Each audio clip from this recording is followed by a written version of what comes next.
ദൈവത്തിന്റെ സൃഷ്ടിമാഹാത്മ്യത്തെ പറ്റി പറഞ്ഞതേ ഉള്ളൂ. അപ്പോൾ ഈ കാണുന്നതിനെ മുഴുവനായി സൃഷ്ടിച്ചവൻ സർവജ്ഞനായ ദൈവമാണ്. ഉൽപ്പത്തി പുസ്തകം 1-ാം അധ്യായത്തിൽ പറഞ്ഞു, ആദിയിൽ ദൈവം ആകാശവും ഭൂമിയും സൃഷ്ടിച്ചു. വെളിപ്പാട് പുസ്തകത്തിൽ വന്നപ്പോൾ അത് തന്നെ പറഞ്ഞ, കർത്താവേ, നീ സർവവും സൃഷ്ടിച്ചവനും എല്ലാം നിന്റെ ഇഷ്ടം എല്ലാം അവിടുത്തെ ഇഷ്ടം ഹേതുവാൽ ഉണ്ടായതും സൃഷ്ടിക്കപ്പെട്ടതും ആകയാൽ മഹത്വവും ബഹുമാനവും ശക്തിയും കൈക്കൊള്ളുവാൻ യോഗ്യൻ അവിടുന്ന് മാത്രമാണ് യോഗ്യൻ. അവിടുന്ന് മാത്രമാണ് അതിന് യോഗ്യൻ. ആ കുഞ്ഞാടെ, നീ യോഗ്യൻ, നീ മാത്രമാണ് യോഗ്യൻ. ആരാധനയ്ക്കും സ്തുതിക്കും ബഹുമാനത്തിനും പുകഴ്ചയ്ക്കും ആമേൻ സ്തോത്രം മാനത്തിനും എല്ലാം യോഗ്യൻ ഒരുവൻ മാത്രമേ ഉള്ളൂ. അത് നസറായനാകുന്ന യേശു ക്രിസ്തു. അപ്പൊ ഈ പുസ്തകത്തിന്റെ വിശേഷത ഏതാ? ഈ തിരുത്തിന്റെ ഗതികേട് വന്നിട്ടില്ല, വെട്ടന്റെ ഗതികേട് വന്നിട്ടില്ല, ഒന്നും വലിച്ചു കീറി കളയേണ്ട ഗതികേടും. നമുക്കൊരു പുള്ളിക്ക് ഉണർവ് കയറി പുള്ളി ഓരോ ദിവസവും ഓരോ അധ്യായം കീറുകയായിരുന്നു. ഒന്നും ശരിയല്ലെന്ന് പറഞ്ഞ് പുള്ളി ലേവ്യ പുസ്തകം അത് നമുക്ക് വേണ്ട, യാഗത്തിന്റെ കാര്യമല്ലേ, അത് നമുക്ക് പുള്ളി അങ്ങ് കീറുക.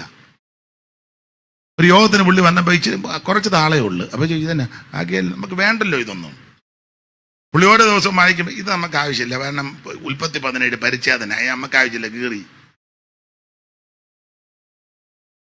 നിങ്ങൾ അതിശയിക്കാൻ പറഞ്ഞ നടന്ന കാര്യമാണ്. ഇടയിൽ ഇപ്പം ഇച്ചിരി അങ്ങോട്ടേ ഉള്ളു ബൈബിള് മുഴുവൻ അങ്ങ് കീറുക. പുറപ്പാട് 15 പറവോനെ മുക്കിക്കൊന്ന, ഇനിയിപ്പം വേണ്ടല്ലോ, പുള്ളി കീറി എല്ലാം ഇരുന്ന് കീറുക. ദൈവത്തിന് മഹത്വം. ഞാൻ വട്ടുകേസിനെയൊക്കെ. അപ്പൊ ശ്രദ്ധിക്കുക, ഈ പുസ്തകത്തിന്റെ വിശേഷത വളരെ ശ്രേഷ്ഠമാണ്. 66 പുസ്തകം ഓർപ്പിച്ചല്ലോ, പ്രതിപാദ്യ പുരുഷൻ യേശു ക്രിസ്തു. ഇതിലെ പ്രധാനപ്പെട്ട വിഷയം മനുഷ്യവർഗത്തിന്റെ രക്ഷയാണ്. അങ്ങനെയുള്ള ഈ പുസ്തകം 40 എഴുത്തുകാര് ചേർന്ന് എഴുതി. അതിൽ 32 എഴുത്തുകാര് പഴയ നിയമത്തിലെ 39 പുസ്തകം എഴുതി. പുതിയ നിയമത്തിലെ 27 പുസ്തകം 8 എഴുത്തുകാര് എഴുതി. ആ 8 എഴുത്തുകാരിൽ 4 പേര് അപ്പോസ്തലന്മാരും 4 പേര് അപ്പോസ്തലന്മാരല്ല. 4 പേര് അപ്പോസ്തലന്മാർ, 1 മത്തായി, 2 യോഹന്നാൻ, 3 പത്രോസ്, 4 പൗലൂസ്. അതാണ് 4 അപ്പോസ്തലന്മാർ.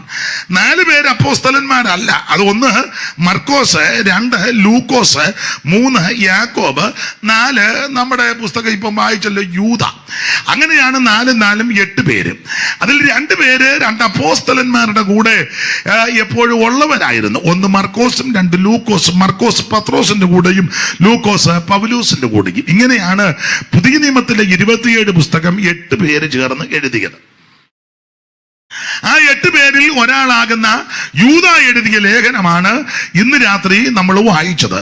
അത് വേദപുസ്തകത്തിലെ 65-ാമത്തെ പുസ്തകവും ആമേൻ വെളിപ്പാട് പുസ്തകത്തിന്റെ തൊട്ട് പിറകിൽ ക്രമത്താലെ കൊടുത്തിരിക്കുന്ന പുസ്തകവുമാണ്. ഇത് വളരെ അനുഗ്രഹിക്കപ്പെട്ട ഒരു പുസ്തകമാണ്. ദൈവത്തിന് മഹത്വം. ഈ പുസ്തകത്തിലെ 1-2 വിശേഷതകൾ പറഞ്ഞേച്ച് നമുക്ക് മുമ്പോട്ട് പോകാം. ഇതിലെ അധ്യായം 1 ഉള്ളൂ. അപ്പം ഇതില് എത്ര വാക്യമുണ്ട് നോക്കി പറഞ്ഞു നോക്കാം. എല്ലാരും നോക്കിയല്ലയോ? പറഞ്ഞു എത്രയുണ്ട്? പറ. 25. ഉള്ളതല്ലെന്ന് തോന്നല്ലോ, പതൊക്കെ പറയാന്ന്. മൈക്കിൽ കൂടെ പറ. 25 വാക്യങ്ങൾ. അപ്പോൾ ഈ യൂദയുടെ ലേഖനത്തിൽ 25 വാക്യങ്ങളേ ഉള്ളൂ. അതെ, ആ ഭാഗത്തേക്ക് വരാം. ഈ യൂദ നിങ്ങൾക്കറിയാം, നമുക്ക് മിക്കവർക്കും അറിയാം. അറിയാത്ത ചിലരുണ്ട്, അതുകൊണ്ട് പറയാ തൂങ്ങിച്ചത്ത യൂദ അല്ലല്ലോ. അല്ല, പണ്ടൊരു തള്ള പറഞ്ഞ തൂങ്ങിച്ചാകുന്നതിന് മുന്നേ ഒരു ലേഖനം തന്നേ ചാന്നില്ല. പുള്ളി മര്യാദക്കാരനായിരുന്നെന്ന്. അപ്പോൾ ഈ യൂദ കെട്ടിയാന്നിയത്ത യൂദയല്ല. അത് കെട്ടിയാന്ന് പിശുക്കനെങ്ങാണ്ടായിരുന്നു, കുടലും എല്ലാം തുറിച്ചു പോയി പരുവക്കേടായി. എന്നാൽ ഈ യൂദ യേശു ക്രിസ്തുവിന്റെ അർത്ഥ സഹോദരനാകുന്ന യൂദ. വായിച്ചേ 1-ാം വാക്യം. യേശു ക്രിസ്തുവിന്റെ ദാസനും യാക്കോബിന്റെ സഹോദരനുമായ യൂദ. അപ്പോൾ ഈ യൂദ ആരാ? യേശു ക്രിസ്തുവിന്റെ ദാസനും എന്ന് പറഞ്ഞാൽ സഹോദരൻ. ക്രിസ്തുയേശുവിന്റെ അർത്ഥ സഹോദരനാകുന്ന യൂദ എന്ന് പറഞ്ഞാൽ അമ്മ ഒന്നാ, ജനനം രണ്ട് വിധത്തില്ല. അമ്മ ഒന്നാ. ആരാ? മറിയം. നല്ലൊരു അമ്മയാ മറിയം. അനുഗ്രഹിക്കപ്പെട്ടൊരു മാതാവ, നല്ലൊരു അമ്മ. അപ്പോൾ അമ്മ ഒന്നാണ്, ജനനം രണ്ട് വിധത്തില്ല. നിങ്ങൾക്കറിയാം മത്തായി സുവിശേഷത്തിൽ ജനിപ്പിച്ചു ജനിപ്പിച്ചു ജനിപ്പിച്ചു ജനിപ്പിച്ചു ജനിപ്പിച്ചു എന്നാ കാണുന്നത്. വായിച്ചേ, ഒന്നിന്റെ ഒന്ന്. പെട്ടെന്ന് വായിച്ചു. ഒന്നിന്റെ ഒന്ന്. അബ്രഹാമിന്റെ പുത്രനായ ദാവീദിന്റെ പുത്രനായ യേശുക്രിസ്തുവിന്റെ വംശാവലി. യേശുക്രിസ്തുവിന്റെ വംശാവലി. അബ്രഹാം യാക്കോബ് ഇസഹാക്കിനെ ജനിപ്പിച്ചു. നന്നായിട്ട് വായിക്കുക. അബ്രഹാം ഇസഹാക്കിനെ ജനിപ്പിച്ചു. അബ്രഹാം ഇസഹാക്കിനെ ജനിപ്പിച്ചു. ഇസഹാക്ക് യാക്കോബിനെ ജനിപ്പിച്ചു. ഇസഹാക്ക് യാക്കോബിനെ ജനിപ്പിച്ചു. യാക്കോബ് യഹൂദയെയും അവന്റെ സഹോദരന്മാരെയും ജനിപ്പിച്ചു. യാക്കോബ് യഹൂദയെയും അവന്റെ സഹോദരന്മാരെയും ജനിപ്പിച്ചു. യഹൂദ താമരിൽ പാരസിനെയും ശേരകനെയും ജനിപ്പിച്ചു. പാരസ് ഹെസ്രോനെ ജനിപ്പിച്ചു. ഹെസ്രോൻ ആരാമിനെ ജനിപ്പിച്ചു. ആരാം അമീനദാബിനെ ജനിപ്പിച്ചു. അപ്പോൾ ജനിപ്പിച്ചു. നിങ്ങൾക്കറിയാം, യേശുവിന്റെ തിരുപ്പിറവിയോട് ബന്ധപ്പെട്ട് പറഞ്ഞിരിക്കുന്നത് ജനിപ്പിച്ചെന്നല്ല, അവിടുന്ന് ജനിച്ചെന്ന. 16-ാം വാക്യം വായിച്ചോ. 16. യാക്കോബ് മറിയയുടെ ഭർത്താവായ ജോസഫിനെ ജനിപ്പിച്ചു. അടുത്തത്, അവളിൽ നിന്ന് ക്രിസ്തു എന്ന് പേരുള്ള യേശു ജനിച്ചു. ജനിപ്പിച്ചതല്ല. കന്യകാസുതനായി ധരയിൽ വന്നുദിച്ച ധന്യനിമ്മാനുവൽ ഇവൻ താനേ. കന്യകാസുതനായി ധരയിൽ വന്നുദിച്ച ധന്യനിമ്മാനുവൽ ഇവൻ താനേ.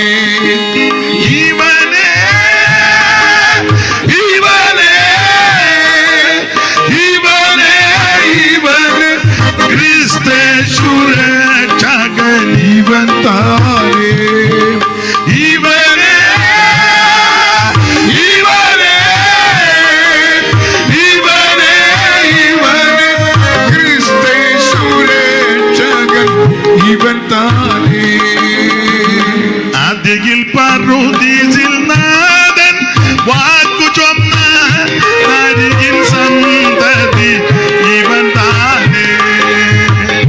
ആദ്യയിൽ പറുദീസിൽ നാഥൻ വാക്കു ചൊന്ന അരികിൽ സന്തതി ഇവൻ താനേ.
അപ്പോൾ ക്രിസ്തുയേശുവിന്റെ തിരുപ്പിറവിയോട് ബന്ധപ്പെട്ട് പറയുക, അബ്രഹാം ഇസഹാക്കിനെ ജനിപ്പിച്ചു. ഇസഹാക്ക് യാക്കോബിനെ ജനിപ്പിച്ചു. യാക്കോബ് യഹൂദയെയും എന്റെ സഹോദരന്മാരെയും ജനിപ്പിച്ചു. യഹൂദ താമാരിൽ പാരസിനെയും ശേരകനെയും ജനിപ്പിച്ചു.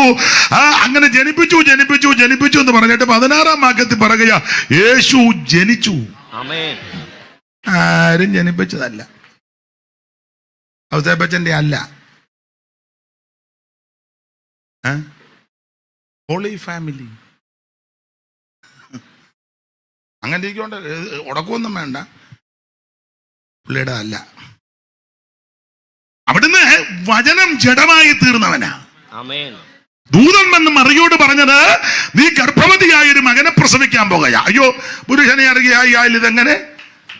എന്റെ മറിയാമേ, ഇത് പുരുഷന്റെ ഇഷ്ടത്താലും മനുഷ്യന്റെ ഇഷ്ടത്താലും അല്ല. അത്യുന്നതന്റെ ശക്തി നിന്റെ മേൽ നടലിടും. പരിശുദ്ധാത്മാവ് നിന്റെ മേൽ വരും. ഈ രണ്ട് ശക്തികളെ കൊണ്ട് നിന്റെ ഉദരത്തിലൊന്ന് സമ്മേളിക്കുമ്പോൾ ഒരു പുരുഷപ്രജ ഉരുവാകും. ആ പുരുഷപ്രജയുടെ വിശേഷത, അവൻ മാനവജനത്തെ അവരുടെ പാപങ്ങളിൽ നിന്ന് മോചിപ്പാനിരിക്കൊണ്ട് അവന് യേശു എന്ന് പേരിടണം. ദൈവത്തിന് മഹത്വം. മനുഷ്യവർഗത്തിന്റെ പാപം പരിഹരിക്കാൻ സ്വർഗ മഹിമകൾ വിട്ട് വചനം ജഡമായി തീർന്നവനാണ് ക്രിസ്തു. ദൈവത്തിന് മഹത്വം.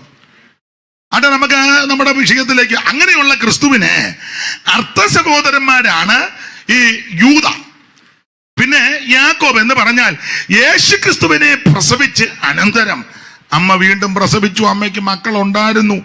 അതുകൊണ്ടാണ് വചനം പഠിക്കുന്നവരും വചനത്തിൽ വിശ്വസിക്കുന്നവരും വചനത്തെ ഭയപ്പെടുന്നവരും മറിയം നിത്യകന്യകയല്ല നീ പറയുന്നത്. അല്ലാതെ അമ്മയോട് വൈരാഗ്യമൊന്നും ഉണ്ടായിട്ടില്ല. നല്ല അമ്മയാ. ഇതുപോലൊരു അമ്മ, ഇതുപോലെ മാന്യ, ഇതുപോലെ പക്വതയുള്ളൊരമ്മ, പരിജ്ഞാനമുള്ള അമ്മ, വിവരമുള്ള അമ്മ, നല്ല ഒരമ്മയാ മറിയം. പക്ഷേ മറിയം നിത്യകന്യകയല്ല. നമ്മുടെ കർത്താവിനെ പ്രസവിച്ച അനന്തരം അമ്മയ്ക്ക് വീണ്ടും മക്കളുണ്ടായിരുന്ന തെളിവിന് ഒരു വാക്യം വായിച്ചു. മർക്കോസ് 6:3. പെട്ടെന്ന്.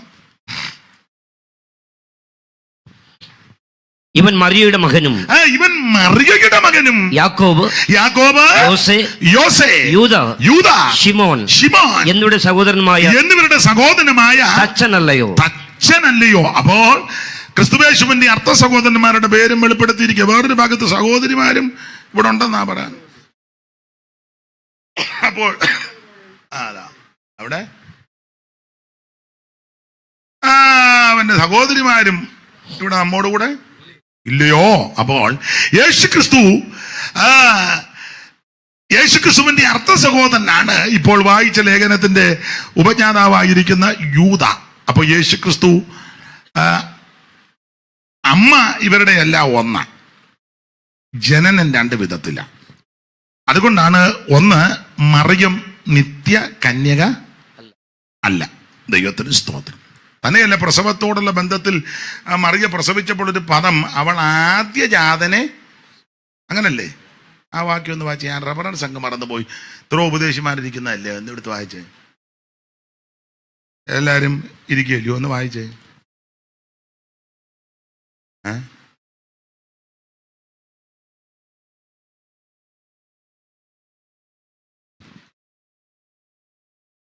വായിച്ചോ. അവൾ ആദ്യജാതനായ മകനെ പ്രസവിച്ചു. അത് എത്ര വാക്യാ? ലൂക്കോസ് 2:7. ലൂക്കോസ് 2:7 ഒന്നുകൂടെ വായിച്ചു. അവൾ ആദ്യജാതനായ മകനെ പ്രസവിച്ചു. അല്ലെ, ഒരു രണ്ട് വാക്യയുടെ മേലോട്ട് കയറ്റി വായിക്കുമ്പം ആൾക്കാർക്ക് മനസ്സിലാകും കാര്യം. അനന്തരം അങ്ങനെ യോസേഫും ദാവീദിന്റെ ഗൃഹത്തിലും കുലത്തിലുമുള്ളവനാകൊണ്ട് തനിക്ക് വിവാഹം നിശ്ചയിച്ചിരുന്ന മറിയ എന്ന ഗർഭിണിയായ ഭാര്യയോടുകൂടി ചാർത്തപ്പെടേണ്ടതിന് ഗലീലയിലെ നസറേത്ത് പട്ടണം വിട്ടു. അടുത്തത് യഹൂദയിൽ ബത്ലഹേം എന്ന ദാവീദിന്റെ പട്ടണത്തിലേക്ക് പോയി. അവർ അവിടെ ഇരിക്കുമ്പോൾ അവൾക്ക് പ്രസവത്തിനുള്ള കാലം തികഞ്ഞു. പ്രസവകാലം തികഞ്ഞു. അടുത്തത്, അവൾ ആദ്യജാതനായ മകനെ പ്രസവിച്ചു. ഏകജാതനം നല്ലല്ലോ കൊടുത്തേക്കുന്നേ, ആദ്യജാതൻ. അതിന്റെ അർത്ഥം എന്നാ? പിന്നെയും മക്കളുണ്ടായി. അതാ അതിന്റെ അർത്ഥം. വിവരമുള്ളവർക്ക് മനസ്സിലാകും. വിവരദോഷികളോട് പറഞ്ഞിട്ടും വലിയ കാര്യം ഇല്ല. അവരോട് പറഞ്ഞാൽ അവർ മൈക്കിന്റെ ജാനെടുത്ത് നമ്മുടെ തലയ്ക്കണം, താനാന്നോടോ തീരുമാനിക്കുന്നു ചോദിക്കും. വിവരമുള്ളവർക്ക് ഇത് വായിക്കുമ്പം മനസ്സിലാകും. അതുകൊണ്ട് വിവരമുള്ളവർ അറിയട്ടെ. ആദ്യജാതൻ. സ്തോത്രം. ആട്ടെ, അപ്പോൾ യേശുക്രിസ്തുവിന്റെ അർത്ഥ സഹോദരനാകുന്ന യൂദയാണ് ഈ ലേഖനം എഴുതിയിരിക്കുന്നത്. ഒന്ന് രണ്ട് കാര്യങ്ങൾ പറയാം. ദൈവദാസന്മാരും ഒക്കെ ഉള്ളത് കൊണ്ട് നിങ്ങൾക്കെല്ലാം അറിയാം. നിങ്ങളുടെ ഇരിപ്പ് കാണുമ്പോൾ എനിക്കും അറിയാം, എല്ലാം അറിയാമെന്ന്. എന്നാലും നമ്മൾ ഒന്നിച്ചൊന്ന് ധ്യാനിക്കുന്നതേ ഉള്ളൂ. ദൈവത്തിന് മഹത്വം. ഈ യൂദായുടെ ഒരു ക്വാളിറ്റി, ഇടയ്ക്ക് കയറിയൊരു കാര്യം പറയാം. യേശുക്രിസ്തു ഈ സഹോദരന്മാരും ഒക്കെ ഒരു വീട്ടിലാ ജീവിച്ചത്.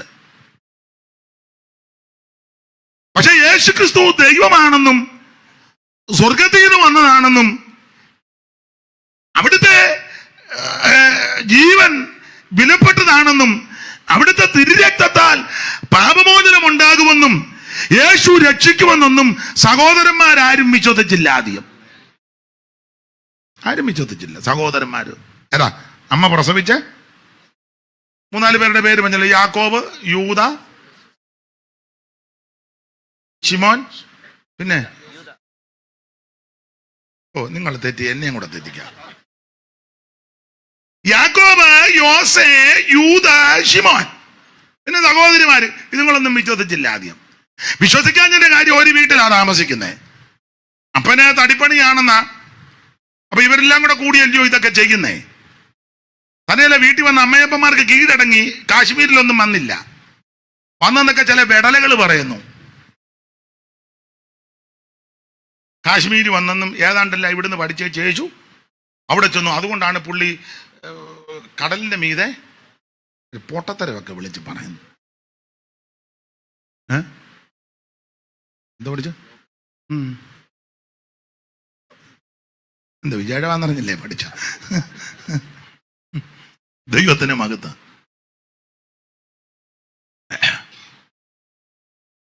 നമുക്ക് ആ വിഷയം വിട്ടാക്കെ. ഇനി അത് പറഞ്ഞൊരു ആലോക്യം വേണ്ട.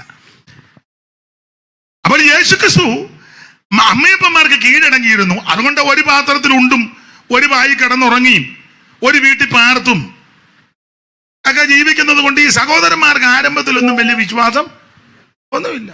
നിങ്ങളുടെ യോഹന്നാന്റെ സുവിശേഷം 7-ാം അധ്യായത്തിന്റെ 5-ാം വാക്യമല്ലേ വായിച്ചേ? 7:5 വായിച്ചേ. യോഹന്നാൻ 7:5 മൈക്കിൽ കൂടെ വായിച്ചു.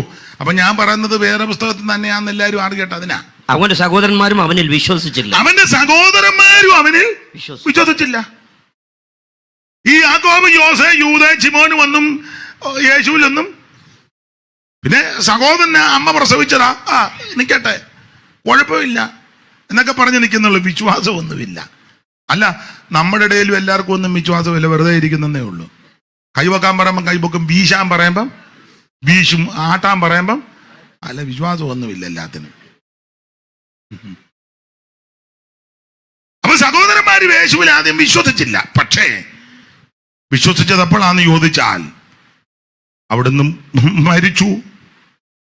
പങ്കപ്പാടുകളെല്ലാം സഹിച്ച് മുൾക്കിരീട നാരികായി മുഖത്തെ രോമമെല്ലാം പിടിതെടുക്കപ്പെട്ട് മുതുക് ഉഴവുചാല് പോലെ നീളത്ത് കീറപ്പെട്ടവനായി കന്നത്തടിയച്ച് കാർക്കിച്ച് തുപ്പലേറ്റ് പങ്കപ്പാടുകളും പീഡകളുമെല്ലാം സഹിച്ച് പീലാത്തോസിന്റെ കൽത്തളം മുതൽ കാൽവറിയിലേക്ക് ആ മരക്കഷണവും ചുമ്മിക്കൊണ്ട് കടന്നു പോകുന്ന യേശു.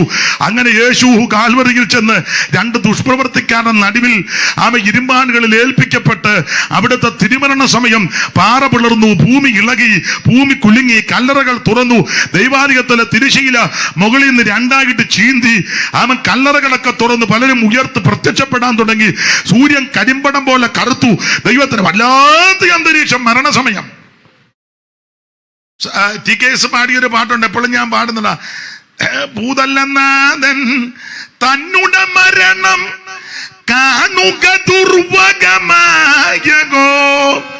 ഭൂതല്ലനാഥൻ തന്നുടെ മരണം കാണുക ദുർവകമായകോ.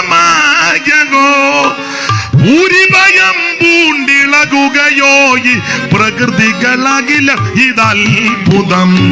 ഭൂരിഭയം പൂണ്ടിളകുകയോ ഈ പ്രകൃതികളാകില്ല ഇതത്ഭുതം. എന്തോരത്ഭുത പുരുഷൻ ക്രിസ്തു തന്റെ മഹിമ. എന്തോരത്ഭുത പുരുഷൻ ക്രിസ്തു തന്റെ മഹിമ. ഹൃദയമെന്നവൻ ഉയർത്തെഴുന്നേറ്റു ഇതിനെതിരാരും നോദിനു. ഹൃദയമെന്നവൻ ഉയർത്തെഴുന്നേറ്റു ഇതിനെതിരാരും നോദിനു. ഹൃദിബോധം ലവമുള്ളോരല്ല അടിപണിയും സന്നിധോ. ഹൃദിബോധം ലവമുള്ളോ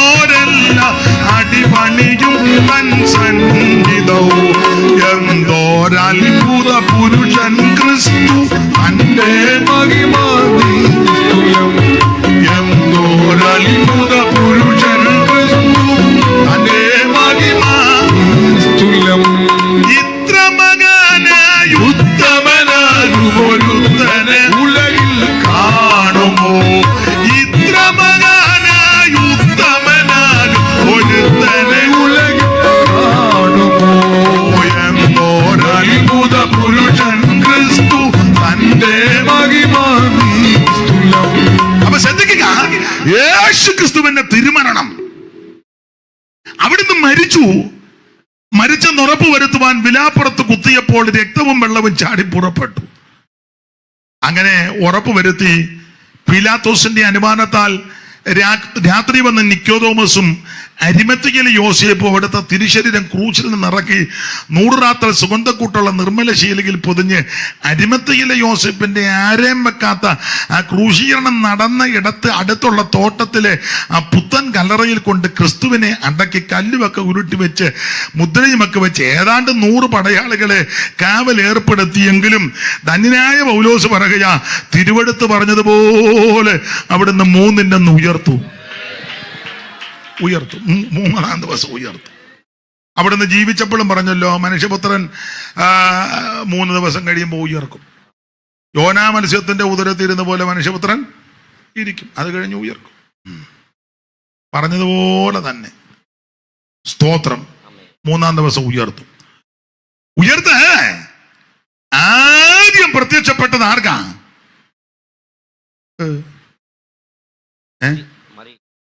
ഉറക്കെ പറ.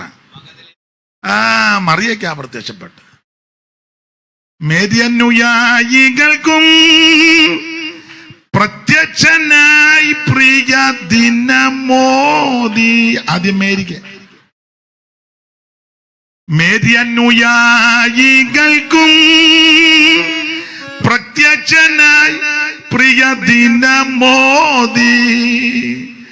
ഉയർത്തെഴുന്നേറ്റൊരു വാർത്തമൽ സോദര ബൃന്ദത്തോടറിയിക്കുവീ. സ്വർലോകരാജൻ സ്വർലോകരാജൻ സ്വർലോകരാജൻ ഓ സ്വർലോകരാജൻ സ്വർലോകരാജൻ സ്വർലോകരാജൻ.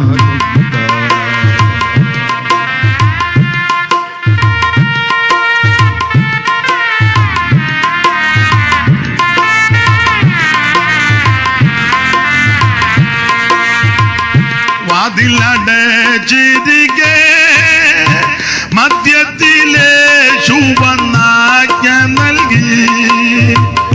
വാതിലടച്ചിരിക്കെ മധ്യത്തിലെ ശുഭനാജ്ഞ നൽകി. അഞ്ചിടാതെ നിങ്ങൾ ധൈര്യപ്പെട്ടിടുവിൻ, എന്നും ഞാൻ കൂടെയുണ്ട്. അഞ്ചിടാതെ നിങ്ങൾ ധൈര്യപ്പെട്ടിടും, എന്നും ഞാൻ കൂടെയുണ്ട്.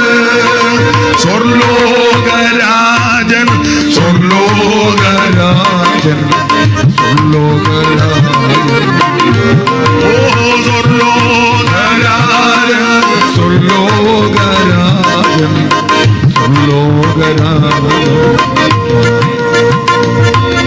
അപ്പൊ ശ്രദ്ധിക്കുക, തിരുവെടുത്ത് പറഞ്ഞതുപോലെ അവിടുന്ന് ഉയർത്തു. ആദ്യം മറിയയ്ക്ക് പ്രത്യക്ഷപ്പെട്ടു. പിന്നെ പൗലോസ് ഒരു വിഷയം തെളിയിക്കാൻ അവിടെ പറഞ്ഞേക്കുന്ന ആദ്യം കേബാവിനെന്നാ. ഇനി 15:4 15:4 പെട്ടെന്ന്. പിന്നെ കൊരിന്ത്യർക്ക് എഴുതിയ 1-ാം ലേഖനം 15:4 അവിടെ അല്ലയോ അത് പ്രത്യക്ഷതയെ പറ്റി എഴുതിയത്.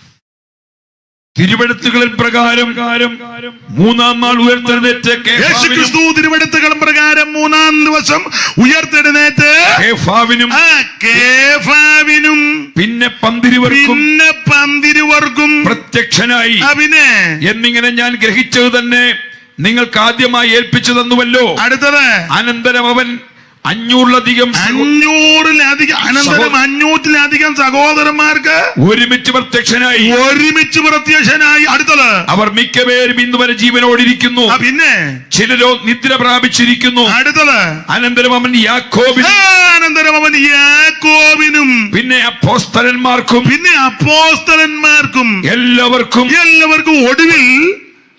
എല്ലാവർക്കും ഒടുവിൽ അകാലപ്രജ പോലെയുള്ള എനിക്കും പ്രത്യക്ഷനായി. പലമൊക്കെ ശ്രദ്ധിച്ചോ? ആദ്യം കേബാവിന് അവിടെ ഒരു വിഷയം തെളിയിക്കാനാ കേബാവിനെ ആദ്യം പറഞ്ഞേക്കുന്നേ. ആദ്യം മറിയയ്ക്കാ പ്രത്യക്ഷപ്പെട്ടെ. ഇതൊരു ഉപദേശ വിഷയം തെളിയിക്കാൻ പറഞ്ഞു കേബാവിന്, പിന്നെ അപ്പോസ്തലന്മാർക്ക്, പന്തിരുവർക്ക്, പിന്നെ 500-ലധികം 500-ലധികം സഹോദരന്മാർക്ക് ഇടയ്ക്ക് ഒരു കാര്യം പറയാം. 500-ലധികം പേർക്ക് ഒരുമിച്ച് പ്രത്യക്ഷപ്പെട്ടതായി യേശു. പക്ഷെ മാളികമുറിയിൽ ഇരിക്കാൻ എത്ര പേരുണ്ടായിരുന്നു?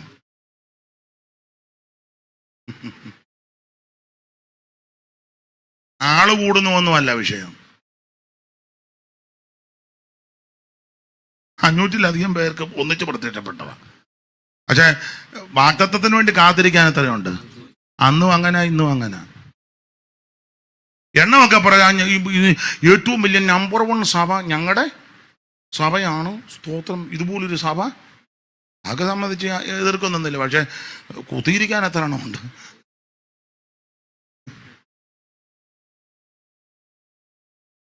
നമ്മുടെ വിഷയമല്ല. അതുകൊണ്ട് ഞാൻ ആ ഭാഗത്തേക്ക് ഇപ്പൊ പോയാൽ പിന്നെ അലോഗ്യം ഉണ്ടാകും. അതുകൊണ്ടാണ്. നിന്റെ ആളും വണ്ടി ഓളോ ഒന്നും അല്ല വിഷയം. അവിടെ നരളി ചെയ്തതുപോലെ വാഗ്ദത്തത്തിന് വേണ്ടി കാത്തിരിക്കാൻ എത്രയുണ്ട്? വന്നപ്പോ 120 ഉള്ളൂ. സ്തോത്രം. അത് നമ്മുടെ വിഷയത്തിൽ വരും. അപ്പോൾ അവിടുന്ന് പ്രത്യക്ഷപ്പെട്ട് അവിടെ എഴുതിയിരിക്കുന്ന ഒടുവിൽ യാക്കോബിന് പ്രത്യക്ഷപ്പെട്ടു. സ്വന്തം സഹോദരന് പ്രത്യക്ഷപ്പെട്ടു. യോഹന്നാൻ 7:5 വായിക്കുന്നത് സഹോദരന്മാരൊന്നും ആദ്യം വിശ്വസിച്ചില്ല. പക്ഷേ ഉയർത്ത ക്രിസ്തു യാക്കോബിന് പ്രത്യക്ഷപ്പെട്ടപ്പോ എന്റെ ഭാഷ പറഞ്ഞ കളി മാറി.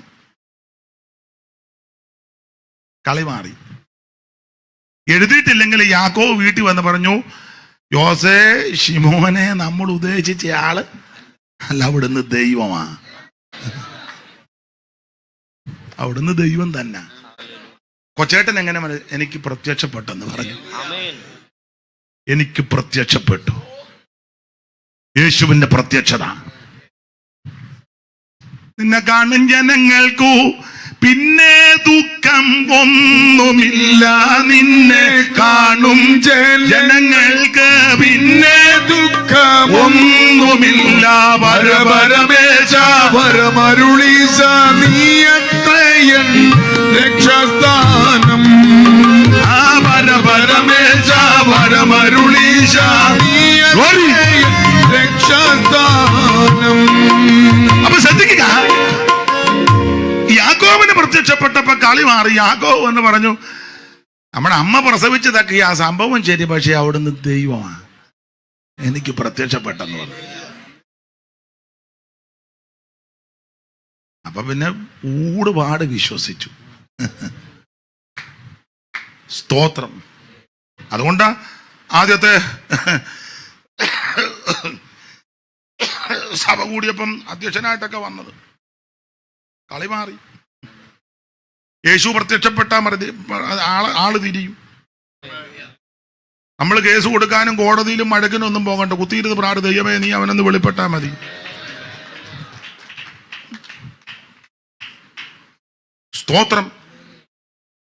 സ്തോത്രം.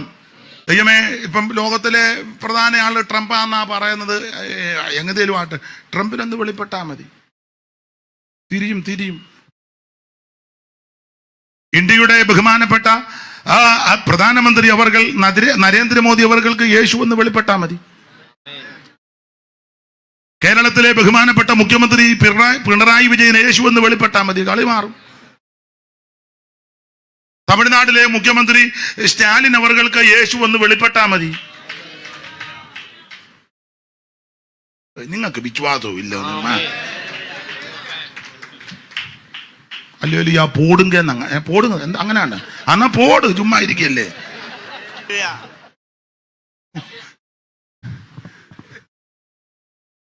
ബഹുമാനപ്പെട്ട ചീഫ് ജസ്റ്റിസിന് യേശു എന്ന് വെളിപ്പെട്ടാ മതി. നമ്മൾ മസിൽ പിടിക്കുവൊന്നും വേണ്ട. നീ ടെൻഷൻ എടുക്കുകയും വേണ്ട. സ്തോത്രം. ഭരണാധികാരികൾക്ക് യേശു എന്ന് വെളിപ്പെട്ടാ മതി. മതി. നമ്മളിവിടെ കിടന്ന് അലക്കുകയും വേണ്ട, കേസും വേണ്ട, വക്കീലിനെയും പിടിക്കേണ്ട, കോടതിയിലും പോകണ്ട, MLA-യുടെ പുറകെ പോകണ്ട, MP-യുടെ പുറകെ പോകണ്ട. ഓരോരുത്തരുടെ അവർക്ക് വേണ്ടി ഭരണ അധികാരികൾക്ക് വേണ്ടി പ്രാർത്ഥിക്കണം. പക്ഷെ ഇങ്ങനെ പ്രാർത്ഥിക്കും, ദൈവമേ യേശുവേ നീ അവർ കൂടെ ഒന്ന് വെളിപ്പെടേ. സ്തോത്രം. അതിനെ യേശു വെളിപ്പെടുകയല്ലേ. ഒറ്റ ഒരുത്തന് വെളിപ്പെട്ടാ മതി.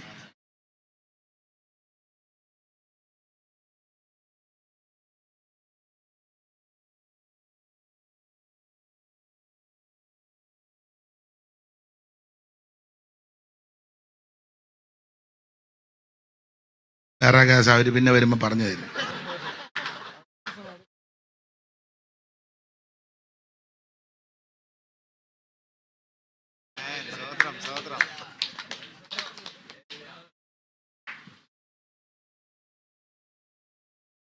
കാര്യം എന്തൊക്കെ അയാൾ എന്നെ അവിടെ ഒപ്പിച്ചെന്ന് വേറെ കേസാ. അതൊക്കെ ഞാൻ പൊതുവെ പറഞ്ഞാൽ പുറകു മുതലായിരിക്കും അടി വരുന്നത്. അപ്പം പിന്നെ നിങ്ങളെ തല്ല് കൊള്ളിക്കണ്ടെന്ന് ഓർത്താ. വെറുതെ എന്തിനാ ഓടാനും മേലാണ്ട് പരുവക്കേടി ഇരിക്കുക. അവിടെ സമാധാനത്തിരുന്നാ മതി. യേശു ഒന്ന് വെളിപ്പെട്ടാ മതിയെന്ന്. നമ്മൾ മസിൽ പിടിക്കുമൊന്നും വേണ്ട. ഇന്ന് രാത്രി പ്രാർത്ഥിക്കുക, ദൈവമേ എന്റെ സമീപത്തുള്ളവൻ അങ്ങൊന്ന് വെളിപ്പെടണമേ, എന്റെ കുടുംബത്തിലുള്ളവർക്ക് യേശു ഒന്ന് വെളിപ്പെട്ടു വിടണമേ, ഈ ഊരമ്പിലുള്ളവർക്ക് യേശു വെളിപ്പെടണമേ, യേശു പ്രത്യക്ഷനാകണമേ.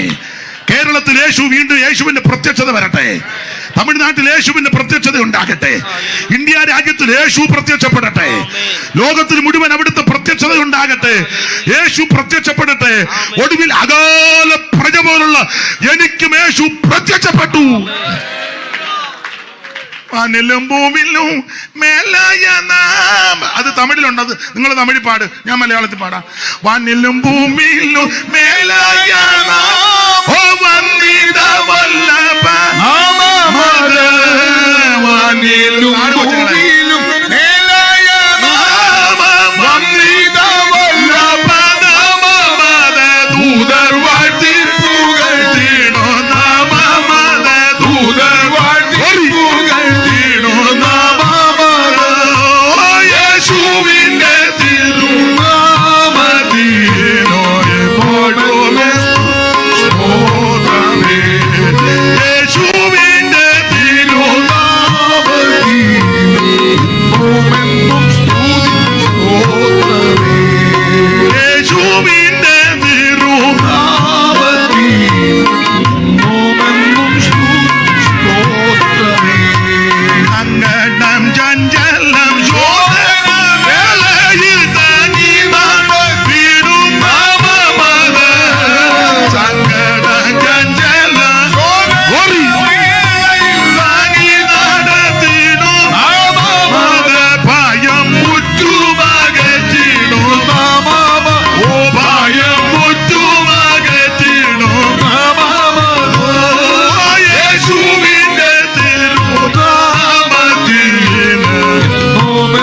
സ്തുതി സ്തോത്രമേ, ഓ യേശുവിന്റെ തിരുനാമത്തിനും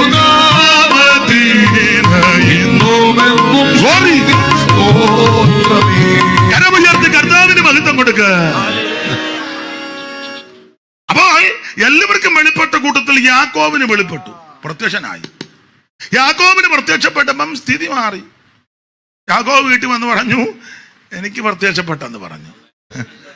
യൂദയും വിശ്വസിച്ചു. സ്തോത്രം. യോഹന്നാൻ 7 ആദ്യം അവന്റെ സഹോദരന്മാർ അവനിൽ വിശ്വസിച്ചില്ല. പക്ഷെ പ്രത്യക്ഷപ്പെട്ട് കഴിഞ്ഞപ്പോ കളി മാറി. സ്തോത്രം. നമ്മളിവിടെ കിടന്ന് മസിൽ പിടിക്കുമെന്നും വേണ്ട, ശരിക്കും പ്രാർത്ഥിച്ചാൽ മതി, ദൈവമേ അവൻ അവിടെ നിന്ന് പ്രത്യക്ഷപ്പെടണേ.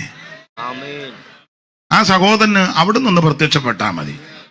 അത്ര ഒറ്റ ചെറിയൊരു പണിയേ ഉള്ളു. നമ്മളിവിടെ കൊണ്ട് 21 ഇരുന്നു, 40 ഇരുന്നു, ഉടനെ നമ്മൾ അതിന് ചുറ്റും കടന്നു.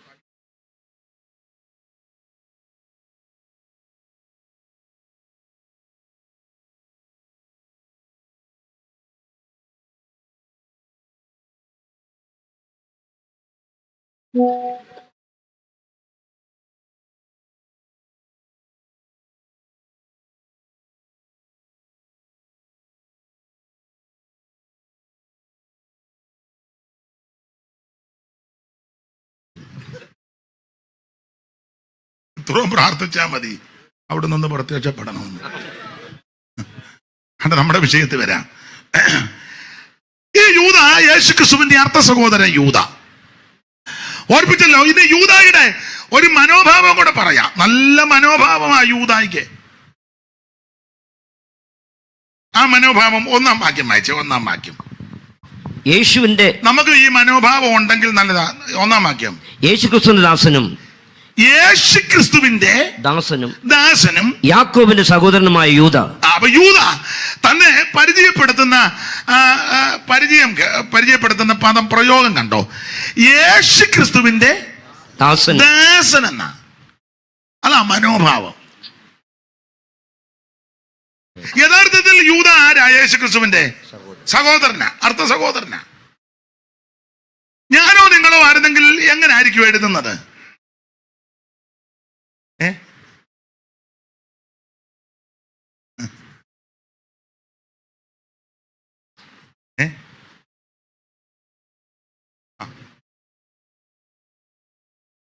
എന്നെ തമ്പി,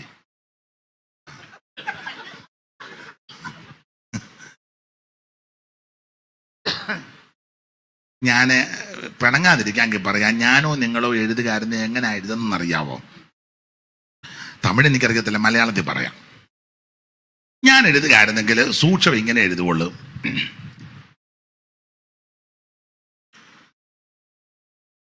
ദൈവത്തിന്റെ അനിയനാകുന്ന യൂദ. യേശു ദൈവമാ, യേശുവിന്റെ അനിയനാ യൂദ. അപ്പൊ എങ്ങനെയാ അത് എഴുതുന്നേ? ദൈവത്തിന്റെ. അത് തമിഴിൽ എങ്ങനെയാ പറയുന്നത്? ദൈവത്തിന് തമ്പിയാകിയ യൂദ. ദേവനുടെ തമ്പിയായ ഒരു തമിഴ് ഞാനും പറയാം. ദേവനുടെ ദേവനുടെ തമ്പിയാകിയ യൂദ. നമ്മൾ അങ്ങനെ എഴുതുള്ളൂ, ഇല്ലേ? ഒന്നുമില്ലാഞ്ഞിട്ട് നമ്മൾ ദൈവം ആകാൻ നിൽക്കുക. ചുമ്മാ കയറി ബന്ധം പറയും. ദൈവോ ഞങ്ങളുടെ ഉപ്പാപ്പനല്ലയോ? എൻ്റെ അപ്പനും ദൈവവും ചേട്ടനും അനിയനുമാണ്. മാടിക്കരുതെന്ന് ഞാൻ പറഞ്ഞ് താഴോട്ടിറങ്ങി വരും. അപ്പൊ ശ്രദ്ധിക്കുക. ഞാനോ നിങ്ങളോ ലേഖനം എഴുതുകയായിരുന്നെങ്കിൽ ഇങ്ങനെ എഴുതും: ദൈവത്തിന്റെ അനിയനായ യൂദ. പക്ഷെ യൂദയുടെ മനോഭാവം കണ്ടോ? യേശുക്രിസ്തുവിന്റെ ദാസൻ. ആദ്യം വിശ്വസിച്ചില്ല, പക്ഷെ യേശു വെളിപ്പെട്ട് കഴിഞ്ഞപ്പോൾ, പ്രത്യക്ഷപ്പെട്ട് കഴിഞ്ഞപ്പോൾ കളം മാറി. Price the Lord. ഇന്ന് രാത്രി എല്ലാവർക്കും ക്രിസ്തു ഒന്ന് പ്രത്യക്ഷപ്പെടട്ടെ. ഈ പന്തലിരിക്കുന്ന എല്ലാവർക്കും യേശു ഒന്ന് പ്രത്യക്ഷപ്പെടട്ടെ. ഇന്ന് രാത്രി നിങ്ങളുടെ ഹൃദയദൃഷ്ടി ഒന്ന് പ്രകാശിക്കട്ടെ. അവന്റെ വിളിയാനുള്ള ആശയിൽ നിന്നും വിശുദ്ധന്മാരിൽ അവന്റെ അവകാശത്തിന്റെ മഹിമാതനം ഇന്നെന്നും അവന്റെ ബലത്തിന്റെ വല്ലഭത്വത്തിന്റെ വ്യാപാരത്താൽ വിശ്വസിക്കുന്ന നമുക്ക് വേണ്ടി വ്യാപരിക്കുന്ന അവന്റെ ശക്തിയുടെ അളവറ്റ വലിപ്പ് ഇന്നത് ഇന്ന് രാത്രി ഒന്ന് അനുഭവിച്ചു രുചിച്ചറിഞ്ഞു പോകുവാൻ ഈ രാത്രി ദൈവ കൃപ ചെയ്യട്ടെ. അടുത്തിരിക്കുന്നവർക്ക് അവൻ യേശു ഒന്ന് വെളിപ്പെടട്ടെ. അയൽവാസിക്ക് ക്രിസ്തു വെളിപ്പെടട്ടെ. ബന്ധുമിത്രാദികൾക്ക് യേശു പ്രത്യക്ഷപ്പെടട്ടെ. ഈ ദേശത്തുള്ളവർക്ക് യേശു പ്രത്യക്ഷപ്പെടട്ടെ. സ്തോത്രം. ശരിയായ വെളിപ്പാട് കിട്ടിയപ്പം മനോഭാവം മാറി. ഞാനേ പറയട്ടെ പ്രിയരെ, നമ്മുടെയൊക്കെ മനോഭാവം ഒന്ന് മാറുന്നത് നല്ലതാ. യേശുക്രിസ്തുവിന്റെ ദാസൻ.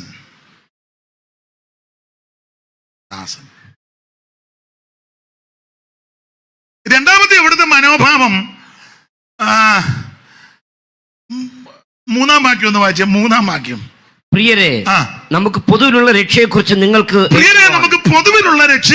നിങ്ങൾക്ക് എഴുതുവാൻ. മനോഭാവം കണ്ടോ?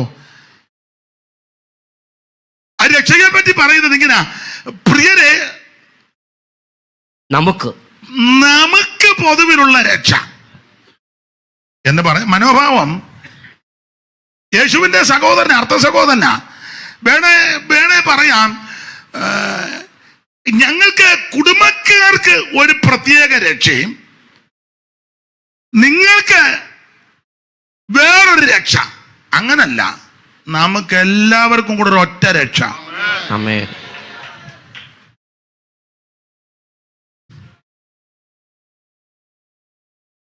ഒന്നുകൂടെ തെളിച്ച് പറഞ്ഞാൽ, ഇപ്പോഴത്തെ പെന്തിക്കോസുകാരുടെ ഭാഷ പറഞ്ഞ കുടുംബത്തിൽപ്പെട്ടവർക്കെല്ലാം കൂടെ ഒരു രക്ഷയും, കുടുംബത്തിൽ പിറക്കാത്തവർക്കെല്ലാം കൂടെ വേറൊരു രക്ഷ. അങ്ങനെയൊന്നും അല്ല. ഇപ്പോഴും പെന്തിക്കോസ് വന്നാലും ചില ആൾക്കാർ പറയും ഞങ്ങൾ കുടുംബക്കാരാണ്. എന്നെ പറ്റി ഒരുത്തൻ പറഞ്ഞു അയാൾ കുടുംബത്തിൽ പിറന്നവനല്ലെന്ന്. ഞാൻ പറഞ്ഞു സത്യമാ, ആശുപത്രി പ്രസവിച്ചെന്ന അമ്മ പറഞ്ഞു. അമ്മ എങ്ങനെയാ പറഞ്ഞു കേട്ടെ? കുടുംബത്തിലല്ല പറഞ്ഞത്, ചങ്ങനാശ്ശേരി ഗവൺമെന്റ് ഹോസ്പിറ്റൽ ആശുപത്രിയിലാണ് പ്രസവിച്ചത്. അത് ശരിയായ കാര്യമാണ്, കുടുംബത്തിൽ പറഞ്ഞവനല്ല. നിങ്ങളും കുടുംബത്തിലാണോ പറഞ്ഞത്? അതോ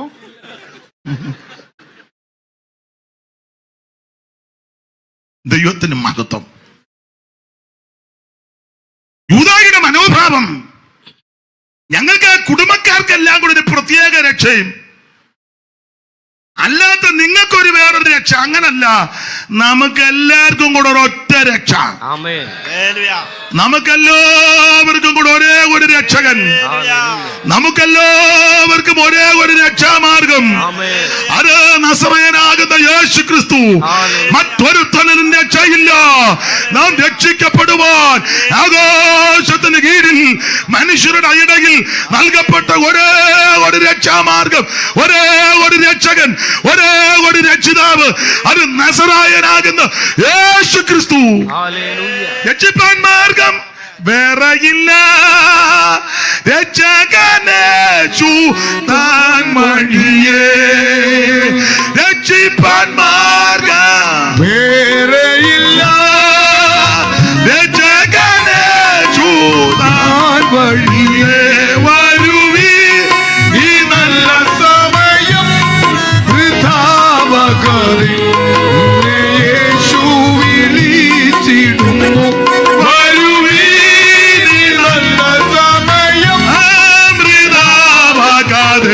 നിന്നെ യേശു വിളിച്ചിടുന്നു.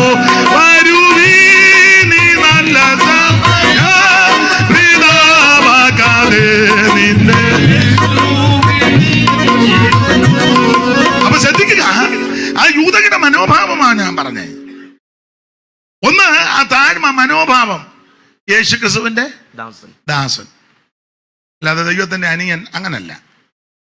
രണ്ട്, മനോഭാവം നമുക്കെല്ലാവർക്കും കൂടെ ഒരു രക്ഷയാകും കേട്ടോ. കത്തോലിക്കർക്കെല്ലാം കൂടെ ഒരു പ്രത്യേക രക്ഷ, യാക്കോബക്കാർക്ക് ഒരു പ്രത്യേക രക്ഷയും, ഓർത്തഡോക്സ്, റീത്ത്, ലത്തീനെ, ലണ്ടനെ, CMS, ആംഗ്ലിക്കനെ, സാൽവേഷൻ ആർമി, പിന്നെ ലത്തീനെ, വെന്തിക്കോസ്, ബ്രദറ്, ഇവാഞ്ചലിക്കല്, മാർത്തോമ, അവർക്കെല്ലാം ഓരോരുത്തർക്ക് പ്രത്യേക രക്ഷ. സകല എണ്ണത്തിനും ഒറ്റ രക്ഷ. സ്തോത്രം, സ്തോത്രം, സ്തോത്രം.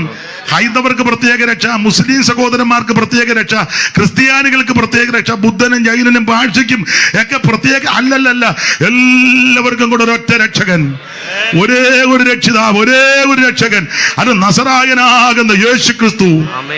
ദൈവത്തിന് മഹത്വം. യൂദായുടെ മനോഭാവം അത്ര ശ്രേഷ്ഠമാണ്. ദൈവത്തിന് മഹത്വം. ആ ഭാഗം വിട്ടേക്കാം.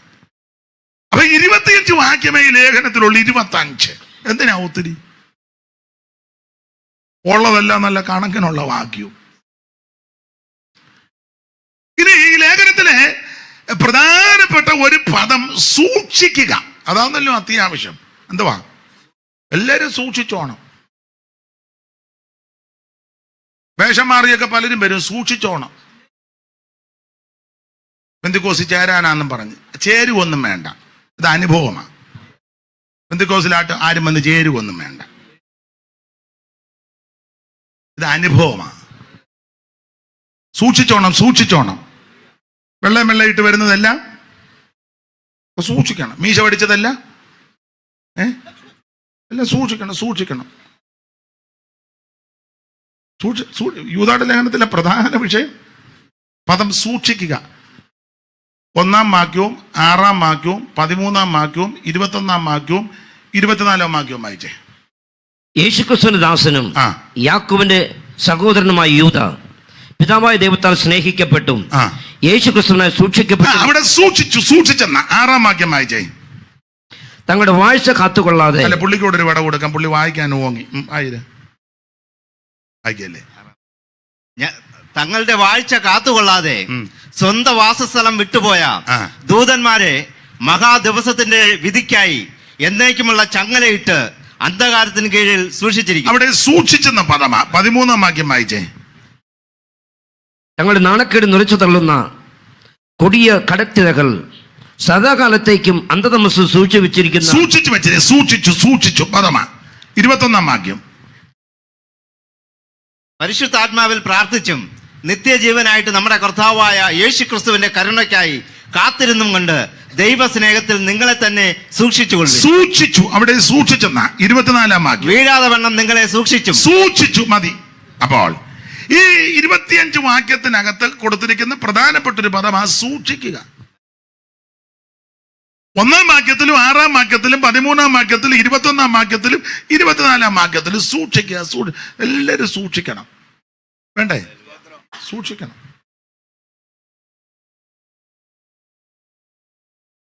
അതെ. ഇനിയും ലേഖനത്തിന്റെ ഒരു ഓർഡർ പറഞ്ഞാൽ റോമാലേഖനം വിശ്വാസത്താൽ നീതീകരണമാ, കൊരിന്ത്യ ലേഖനം വിശുദ്ധീകരണമാ, ഗലാത്യ ലേഖനം സ്വാതന്ത്ര്യമാ, എഫേസ്യ ലേഖനം സ്ഥാനമാ,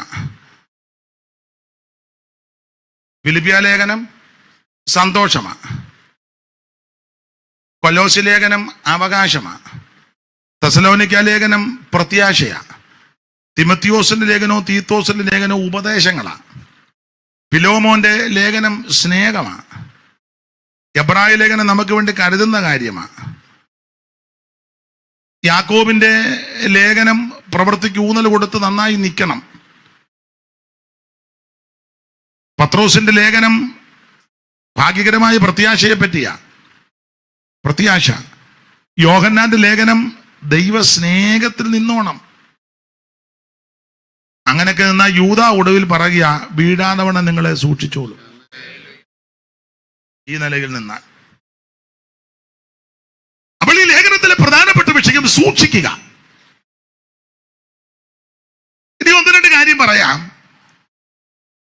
വെളിപ്പാട് പുസ്തകത്തിന്റെ പുറകിലാ ഈ ലേഖനം കൊടുത്തിരിക്കുന്നത്. അതിന്റെ ഒരു കാരണം നിത്യത എന്ന പദം പറഞ്ഞ് പര്യവസാനിപ്പിച്ചിരിക്കുന്ന ലേഖനമാണ് യൂദയുടെ ലേഖനം. നിത്യത 24-25 വാക്യം വായിര്. വീഴാതെ വണ്ണം നിങ്ങളെ സൂക്ഷിച്ചു തന്റെ മഹിമാസന്നിധിയിൽ നിങ്ങളെ സൂക്ഷിച്ച് തന്റെ മഹിമാസന്നിധിയിൽ കളങ്കമില്ലാത്തവരായി ആനന്ദത്തോടെ നിർത്തുവാൻ ശക്തിയുള്ളവന് നമ്മുടെ കർത്താവായ യേശുക്രിസ്തു മുഖാന്തരം നമ്മുടെ രക്ഷിതാവായ ഏക ദൈവത്തിന് തന്നെ സർവകാലത്തിനും മുമ്പും ഇപ്പോഴും സദാകാലത്തോളം മൂന്ന് പദമാ. സർവകാലത്തിനും മുമ്പും ഇപ്പോഴും സദാകാലത്തോളം. അപ്പൊ സർവകാലത്തിനും മുമ്പും സദാകാലത്തോളം ഈ പദങ്ങൾ നിത്യത എന്ന പദമാ കുറിക്കുന്നത്. നിത്യത. അപ്പോൾ നിത്യത തമിഴിൽ എങ്ങനെ എഴുതിയേക്കുന്നത്? തമിഴില് வலுவாதபடி உங்களை காக்கவும் தமது மகிமையுள்ள சன்னிதானத்தினாலே மிகுந்த மகிழ்ச்சியோட உங்களை மாசற்றவர்களாய் நிறுத்தவும் வல்லமை உள்ளவரும் தாம் ஒருவரே ஞானமுள்ளவருமாகிய நம்முடைய இரட்சகரான தேவனுக்கு கனவும் மகத்துவம் வல்லமையும் அதிகாரமும் இப்பொழுதும் எப்பொழுதும் உண்டாவதாக. ஆமென். ഇപ്പോഴും ആയിക്കോട്ടെ. സദാകാലത്തോളം സർവകാലത്തിനും മുമ്പും, അതല്ലേ? ഇത് മൂലാർത്ഥത്തിൽ നിത്യത എന്ന പദമാണ് കൊടുത്തേക്കുന്നത്. അപ്പോൾ നിത്യത എന്ന പദം പറഞ്ഞു നിർത്തിയിരിക്കുന്ന ലേഖനമാണ് യൂദയുടെ ലേഖനം. വെളിപ്പാട് പുസ്തകത്തിന്റെ പുറകിൽ കൊടുക്കാൻ കാരണം നിത്യത എന്ന പദമേ യൂദയുടെ ലേഖനത്തിലുള്ളൂ. ആ നിത്യത എന്താണെന്ന് അല്പമെങ്കിലും വിസ്തരിച്ചിരിക്കുന്ന പുസ്തകം വെളിപ്പാട് പുസ്തകമാണ്. എന്ന് പറഞ്ഞാൽ നിത്യത എന്ന പദം പറഞ്ഞേച്ച് പിന്നെ പോകാൻ പോകുന്ന നിത്യതയിലോട്ട്. അതായത് വെളിപ്പാടിന്റെ പുറകിൽ കൊണ്ട് പുസ്തകം കൊടുത്തത്. ഇനി ഈ യൂദയുടെ ലേഖനത്തിൽ മൂന്നുകൾക്ക് പ്രാധാന്യമുണ്ട്. മൂന്നുകൾക്ക് പല കണക്കുണ്ട്. മൂന്നിന്റെ പല കണക്കുണ്ട്. 1-ാം വാക്യം വായിച്ചേ. യേശുക്രിസ്തുവിന്റെ ദാസനും യാക്കോബിന്റെ സഹോദരനുമായ യൂദ, പിതാവായ ദൈവത്താൽ സ്നേഹിക്കപ്പെട്ടും യേശുക്രിസ്തുവിനായി സൂക്ഷിക്കപ്പെട്ടും ഇരിക്കുന്നവരായ വിളിക്കപ്പെട്ടവർക്ക് എഴുതുന്നത്. സ്നേഹിക്കപ്പെട്ട്, സൂക്ഷിക്കപ്പെട്ട്, വിളിക്കപ്പെട്ട്, 3 പദമാണ്. സ്നേഹിക്കപ്പെട്ട്, വിളിക്കപ്പെട്ട്, സൂക്ഷിക്കപ്പെട്ട്, 3 പദം. അടുത്ത വാക്യം വായിച്ചേ. നിങ്ങൾക്ക് കരുണയും, നിങ്ങൾക്ക് കരുണ, സമാധാനവും, സമാധാനം, സ്നേഹവും. സ്നേഹം. അപ്പൊ കരുണ, സമാധാനം, അവിടെ 3 പദമാണ്. ഇനി 3 സംഭവങ്ങൾ നിരത്തി 6-ാം വാക്യം മുതൽ വായിച്ചേ. തങ്ങളുടെ വാഴ്ച കാത്തുകൊള്ളാതെ സ്വന്തം വാസസ്ഥലം വിട്ടുപോയ ദൂതന്മാരെ മഹാദിവസത്തിന്റെ വിധിക്കായി എന്നേക്കുമുള്ള ചങ്ങലയിട്ട് അന്ധകാരത്തിന് കീഴിൽ സൂക്ഷിച്ചിരിക്കുന്നു. അപ്പോൾ ദൂതന്മാരെ, പാപം ചെയ്ത ദൂതന്മാരെ സൂക്ഷിച്ച വിഷയം, അതിന്റെ കണ്ണിക തുടങ്ങുന്നത് വായിച്ചേ. 5-ാം വാക്യം. നിങ്ങളോ സകലവും ഒരിക്കൽ അറിഞ്ഞുവെങ്കിലും നിങ്ങൾ ഓർമ്മിപ്പിക്കുവാൻ ഞാൻ ഇച്ഛിക്കുന്നതെന്തെന്നാൽ കർത്താവ് ജനത്തെ മിസ്രൈമിൽ നിന്ന് രക്ഷിച്ചിട്ടും വിശ്വസിക്കാത്തവരെ പിന്നത്തേതിൽ നശിപ്പിച്ചു. വിശ്വസിക്കാത്തവരെ നശിപ്പിച്ച വിഷയവും വാസസ്ഥലം വിട്ടുപോയ ദൂതന്മാരുടെ കാര്യവും താഴെ വായിക്കുന്നത് സൊദോം ഗോമോറയുടെ കാര്യം അല്ലേ? അവിടെ 3 സംഭവങ്ങളാ. സൊദോം ഗോമോറയുടെ സംഭവം, വാഴ്ച കാത്തുകൊള്ളാതെ പോകുന്ന ദൂതന്മാര്, വിശ്വസിക്കാത്തവര്, 3. ഇനി 11-ാമത്തെ വാക്യം വായിച്ചേ. അവർ കയ്യോ കഷ്ടം, അവർ കയ്യിന്റെ വഴിയിൽ 3 കക്ഷികളെ നിരത്തുക. കയ്യിൻ, പിന്നെ കൂലി കൊതിച്ച ബിലയാമിന്റെ, പിന്നെ അടുത്തതാ കോരകിന്റെ കോരക. അപ്പം കയ്യിന്, ബിലയ, കോരക. കോരക. അപ്പം 3 ഘട്ട പദം. 25 വാക്യമുള്ളെങ്കിൽ എന്തെല്ലാം കാര്യമാണ്. സ്തോത്രം.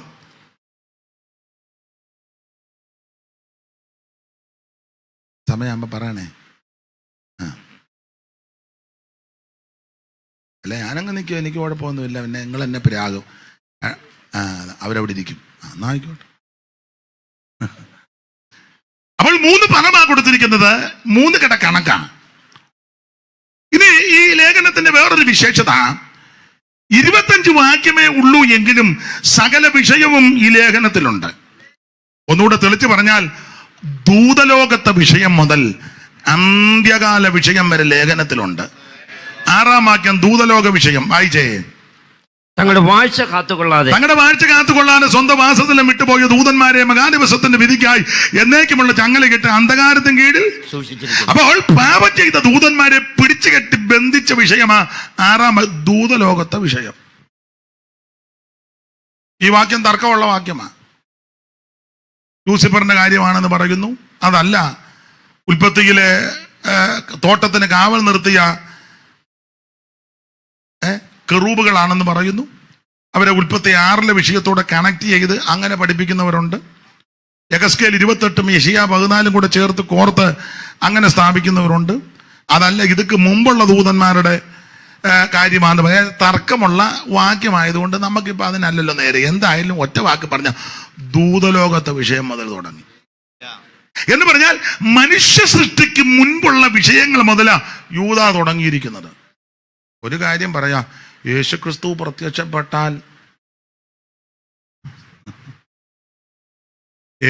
പ്രത്യക്ഷപ്പെട്ടാൽ ബ്രിട്ടാനിക്കായും വേണ്ട, എൻസൈക്ലോപീഡിയയും വേണ്ട,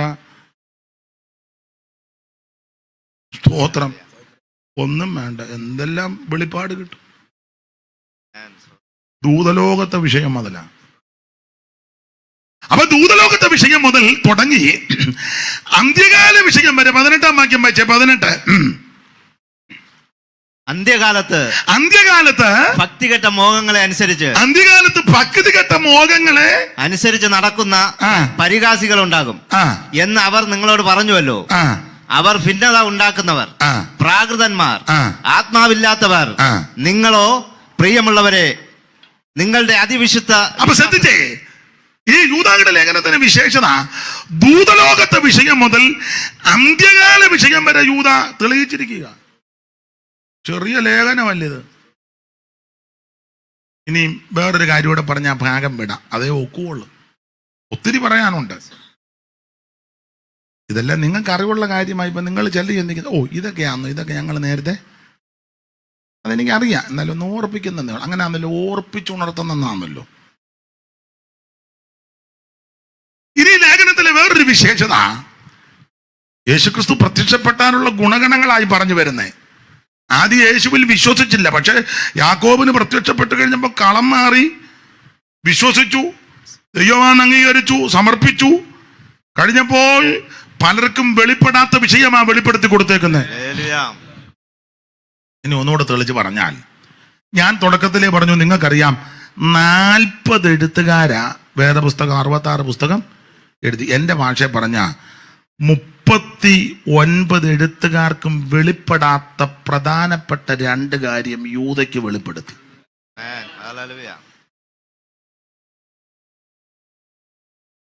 39 എഴുത്തുകാർക്കും വെളിപ്പെടാത്ത പ്രധാനപ്പെട്ട 2 കാര്യം യൂദയ്ക്ക് വെളിപ്പെടുത്തി കൊടുത്തു. 9-ാം വാക്യം വായിച്ചേ. എന്നാൽ പ്രധാന ദൂതനായ മിഖായേൽ മോശയുടെ ശരീരത്തെക്കുറിച്ച് പിശാചിനോട് തർക്കിച്ചു വാദിക്കുമ്പോൾ ഒരു ദൂഷണവിധി ഉച്ചരിക്കുവാൻ തുനിയാതെ കർത്താവ് നിന്നെ ഫൽസിക്കട്ടെ എന്ന് പറഞ്ഞതേ ഉള്ളൂ. മോശയുടെ ഉയർപ്പും സാത്താന്റെ തർക്കവും പ്രധാന ദൂതന്റെ വാദവും എല്ലാം കൂടെ വെളിപ്പെട്ടത് യൂദായിക്കാ. വേറെ 39 പേർക്കും വെളിപ്പെട്ടില്ല. സ്തോത്രം. നീ യേശുവിന്റെ പാദത്തിലൊന്ന് ഇരിക്കേ, കർത്താവിന്റെ സന്നിധിയിലിരുന്നേ. അനേകർക്കും വെളിപ്പെടാത്തതൊക്കെ ദൈവം വെളിപ്പെടുത്തി തരും. അതിന് തെങ്ങന്തോട്ടത്തിൽ പോയിരിക്കേണ്ട, വേറെ പ്രവാചകന്റെ കീഴിലും ഇങ്ങാണ്ടൊക്കെ തെങ്ങത്തോട്ടത്തിൽ പോയിരുന്ന ആടെല്ലാം കിട്ടിയ ചാരാണ്ടൊക്കെ വന്നെന്നേ ആരാണ്ടൊക്കെ പറയുന്നു.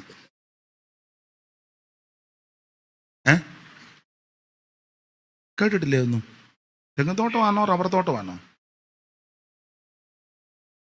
പൈസ കൊടുക്കണോ?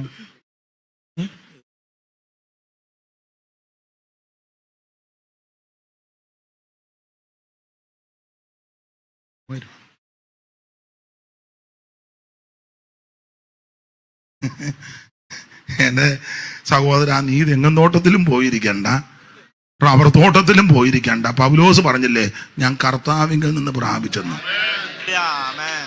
ഡമസ്കസിന്റെ പടിക്ക് വെച്ച് യേശു പ്രത്യക്ഷപ്പെട്ട് കഴിഞ്ഞപ്പോൾ പൗലോസ് പറയാ, ഞാൻ യെരൂശലേമിലോട്ടൊന്നും പോയില്ല കേട്ടോ, അവിടെ വലിയ പ്രമാണിമാരൊക്കെ ഇരിപ്പുണ്ട്, കേവാവ്, യാക്കോബ്, തൂണുകളൊക്കെ ഇരിപ്പുണ്ട്. ഞാൻ കാരണം എല്ലാം തൂണ് പോലും ആ തൂണിനെടുക്ക ചെല്ലാന്ന് വെളിപ്പെടുക.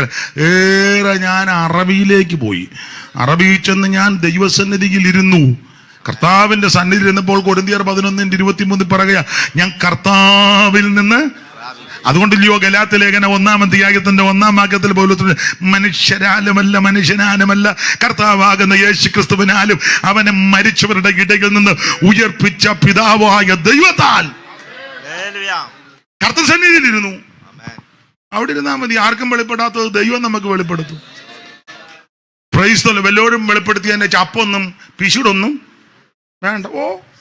ഒരു പിശുടുമില്ല യൂദായുടെ കയ്യിൽ, എല്ലാം നല്ല ദൈവത്തിന് മഹത്വം. അപ്പോൾ മോശയുടെ ശരീരത്തെ കുറിച്ച് തർക്കം വാദം നടന്ന വിഷയം യൂദായ്ക്ക് വെളിപ്പെട്ടു. ഇനി 14-ാം വാക്യം വായിച്ച അടുത്ത വെളിപ്പാട് 14. ആദാം മുതൽ ഏഴാമനായ ഹാനോക്കും ഏഴാമനായ ഹനോക്ക് ഇവരെ കുറിച്ച് കർത്താവ് എല്ലാവരെയും വിധിപ്പാൻ അവർ അഭക്തിയോടെ ചെയ്ത ഭക്തിവിരുദ്ധമായ സകല പ്രവർത്തികൾ നിമിത്തവും ഭക്തികെട്ടവരെയൊക്കെയും ബോധം വരുത്തുവാൻ, ആ ഭക്തികെട്ട പാപികൾ തന്നെ നിറഞ്ഞ പറഞ്ഞ സകല നിഷ്ഠൂരങ്ങൾ നിമിത്തവും ഭക്തികെട്ടവരെയൊക്കെയും ബോധം വരുത്തുവാൻ 1000 വിശുദ്ധന്മാരോട് വന്നിരിക്കുന്നു എന്ന് പറഞ്ഞാൽ ഹാനോക്ക് പ്രവചിച്ച വിഷയം യൂദായ്ക്കാണ് വെളിപ്പെട്ടത്. 39 എഴുത്തുകാർക്കും വെളിപ്പെട്ടില്ല. സ്തോത്രം. 39 എണ്ണത്തിനും വെളിപ്പെടാത്ത പ്രധാനപ്പെട്ട 2 വിഷയം അത് യൂദായ്ക്ക് വെളിപ്പെട്ടു. കർത്താവിന്റെ സന്നിധിയിൽ ഇരിക്കെ, ദൈവത്തോട് ചേർന്നിരിക്കെ.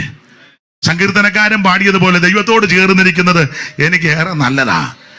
ഞാൻ യഹോവയുടെ ഒരു കാര്യം അപേക്ഷിച്ചു, അത് തന്നെ ഞാൻ ആഗ്രഹിക്കുന്നു. യഹോവയുടെ മനോഹരത്വം കാണുവാനും അവിടുത്തെ മന്ദിരത്തിൽ ധ്യാനിപ്പാനും പോരാ, എൻ്റെ ആയുഷ്കാലമൊക്കെയും യഹോവയുടെ ആലയത്തിൽ. നിന്നിലുള്ളോർ ഭാഗ്യം നിറഞ്ഞോർ നിശ്ചയമാണെന്നും താഴ്ച പവിയുകയില്ലെന്നും. നിന്നിലുള്ളോർ ഭാഗ്യം നിറഞ്ഞോർ നിശ്ചയമാണെന്നും താഴ്ച പവിയുകയില്ലെന്നും.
വെളിപ്പെടാത്ത വിഷയം യൂദയ്ക്ക് വെളിപ്പെടുത്തി കൊടുത്തു.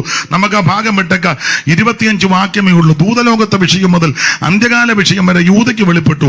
നമ്മൾ വായിച്ചത് 3-ാമത്തെ വാക്യമായി. ഇടയ്ക്കത്തെ ഭാഗമെല്ലാം വിടുക, സമയവും അതിക്രമിച്ചിരിക്കുന്നില്ല. പെട്ടെന്ന് പറഞ്ഞങ്ങ് നിർത്താം. കർത്താവ് കരുണ ചെയ്യുമാറാകട്ടെ.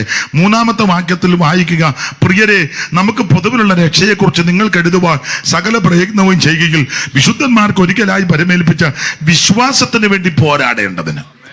ഇന്ന് രാത്രി എന്നെ കേൾക്കുന്ന ബഹുമാനരായ ദൈവമക്കളോട് പറയട്ടെ, ഞാനും നിങ്ങളും പോരാടണം. ഹല്ലേലൂയ. ആരോട് പോരാടണം? ആര് പോരാടണം? എല്ലാരും പോരാടാൻ പറഞ്ഞിട്ടില്ല. എല്ലാരും പോരാടാൻ പറഞ്ഞിട്ടില്ല. ചുമ്മാ കയറി പോരാടരുത്. പോരാടുന്നവന് യോഗ്യതയുണ്ട്. പട്ടാളത്തിൽ ചേരണമെന്നും പറഞ്ഞാൽ എന്നാ പട്ടാളത്തിൽ എടുക്കുവോ? ഇന്നലെ ഞങ്ങളൊരു വീട്ടിൽ ചെന്നപ്പോൾ രാജായും പറഞ്ഞു, പട്ടാളത്തിൽ പണ്ട് നേവിയിൽ തെരഞ്ഞെടുക്കാനായിട്ട് പുള്ളി പോയി. അപ്പം അവിടെ ചെന്നപ്പം 2 കിലോ കുറവുണ്ട്, 2 കിലോയും കൂടെ വേണം. പുള്ളി 2 കിലോ തേക്കാം, വെളിയിലോട്ടിറങ്ങി 2 കിലോ ഏത്തക്കായും തിന്ന് വെള്ളവും കുടിച്ചെന്ന്. എങ്ങനെയും വന്ന് 2 കിലോ ഏത്തക്കായും തിന്ന് വെള്ളവും കുടിച്ചു. എന്നിട്ടും തികഞ്ഞില്ല. പിന്നെ അത് കഴിഞ്ഞ് പുള്ളി നോക്കിയപ്പം 1/2 കിലോയും കൂടെ കൂടിയുള്ളന്ന്.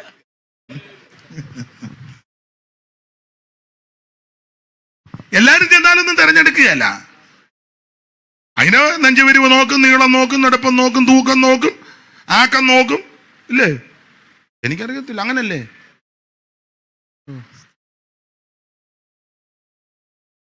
ദൈവത്തിന് മഹത്വം. അപ്പൊ ഈ പോരാടുന്നവരുടെ യോഗ്യതയുണ്ട്.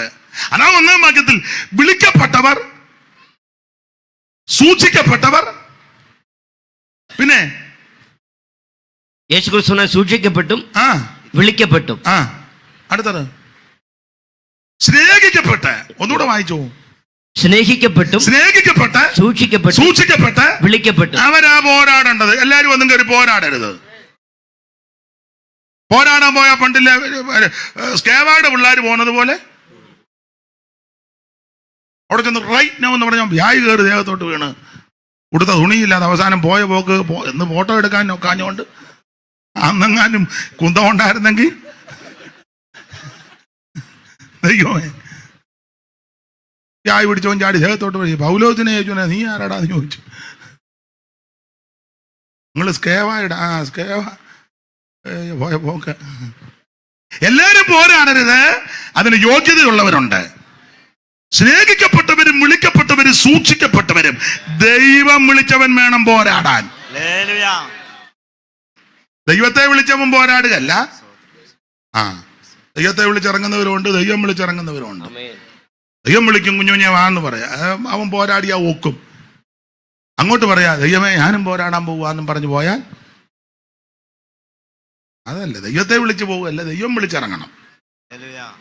വിളിക്കപ്പെട്ടവർ, സ്നേഹിക്കപ്പെട്ടവർ, സൂക്ഷിക്കപ്പെട്ടവർ, അവര് പോരാടണം. ഞാൻ എല്ലാ ഭാഗവും എടുക്കുന്നില്ല, ഓടിച്ചങ്ങ് നിർത്താം. 9:30 ആയെന്ന് തോന്നില്ലയോ? അയ്യോ,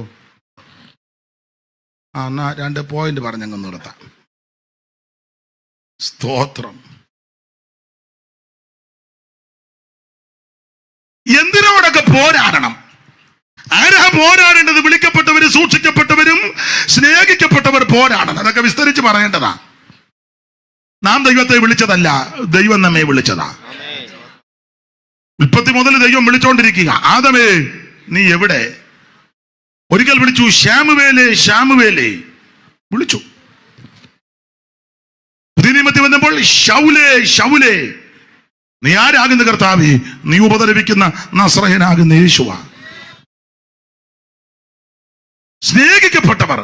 ഒരു കണ്ണിന് പോലും നിന്നോട് ദയയില്ലായിരുന്നു, എന്നാൽ യേശു നിന്നെ സ്നേഹിച്ചു. ആ യേശു ഇന്ന് രാത്രി നിന്നെ സ്നേഹിക്കുന്നുണ്ട്. ഇന്ന് രാത്രി നിന്നെ ആകമഴി ഞാഴമായി സ്നേഹിക്കുന്ന നസറായൻ ഇന്ന് രാത്രി ഇവിടെ വന്നിട്ടുണ്ട്. മാത്രമല്ല, നമ്മളെ സൂക്ഷിക്കപ്പെട്ടവർ. നമ്മളെ സൂക്ഷിക്കുക നമ്മുടെ കഴിവ് കൊണ്ടൊന്നുമല്ല, ദൈവം നമ്മളെ സൂക്ഷിക്കുന്നത് കൊണ്ടാണ്. വണ്ടി ഇല്ലാഞ്ഞിട്ടാന്നോ, റോഡിൽ കൂടെ പോകാഞ്ഞിട്ടാന്നോ, ഡ്രൈവ് ചെയ്യാഞ്ഞിട്ടാന്നോ, യാത്ര ചെയ്യാഞ്ഞിട്ടാന്നോ, അവിടെ നിന്ന് സൂക്ഷിച്ചത് കൊണ്ടാണ് ഇന്ന് രാത്രി കാലും കൈ വന്ന് ഓടിയാതെ വിടിയിരിക്കുന്നത്. ചെല്ലു പറഞ്ഞ പുള്ളി എക്സ്പേർട്ട് ഡ്രൈവറാ. പിന്നെ പുള്ളിയെ പോലൊരു ഡ്രൈവർ. ചില സഹോദരിമാര് പറഞ്ഞു, പാസ്റ്റേ ഞങ്ങളുടെ അച്ചായൻ എന്നെയും വെച്ചോണ്ട് വീശിയാണ് ഊരമ്പ്. എന്റെ തങ്കമ്മേ, നിന്റെ അച്ചായന്റെ മിടുക്കൊന്നും വല്ല ദൈവം സൂക്ഷിക്കുന്ന കൊണ്ടാ. അല്ല, എന്റെ അച്ചായന്റെ ചൊല്ലി പറയാ പാസ്റ്റേ, എന്റെ മോൻ അവൻ ആ ബൈക്കിൽ ഇങ്ങനെ താറാവിന്റെ പുറകു പോലെ പൊങ്ങിയിരിക്കുന്നൊരു ബൈക്ക്.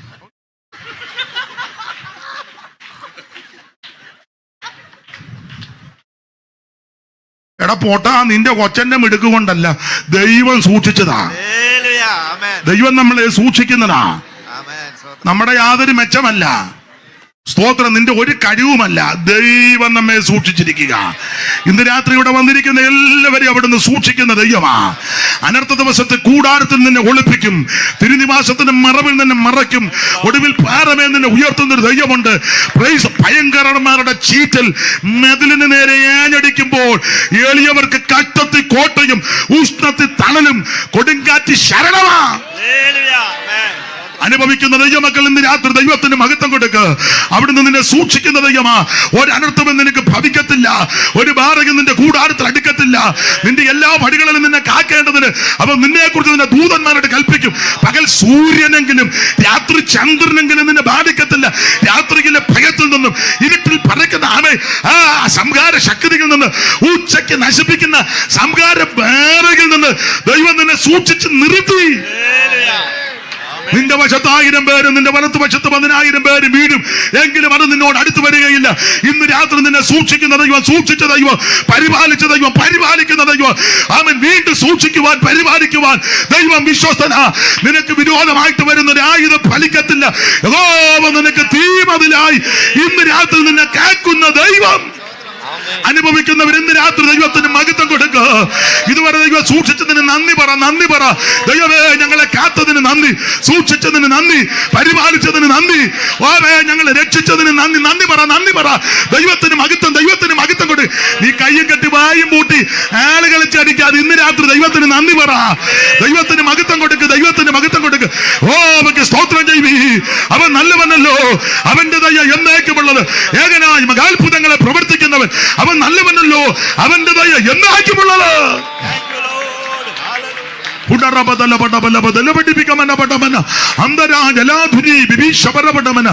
ദൈവത്തിന് മഹത്വം.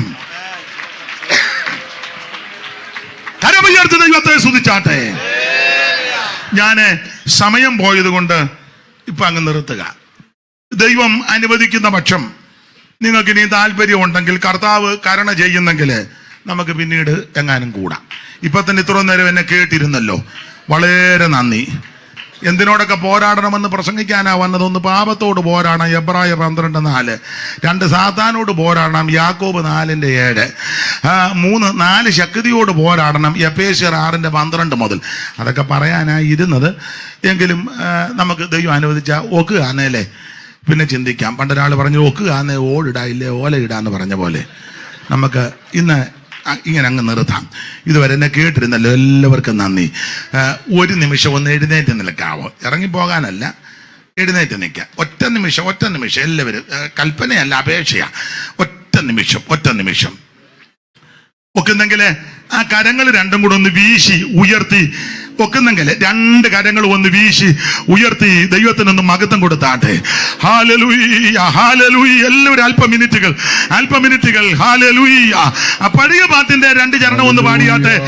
ശുദ്ധിക്കായി നീ യേശു സമീപേ പോയോ, കുളിച്ചോ കുഞ്ഞാ. കരങ്ങൾ വീശി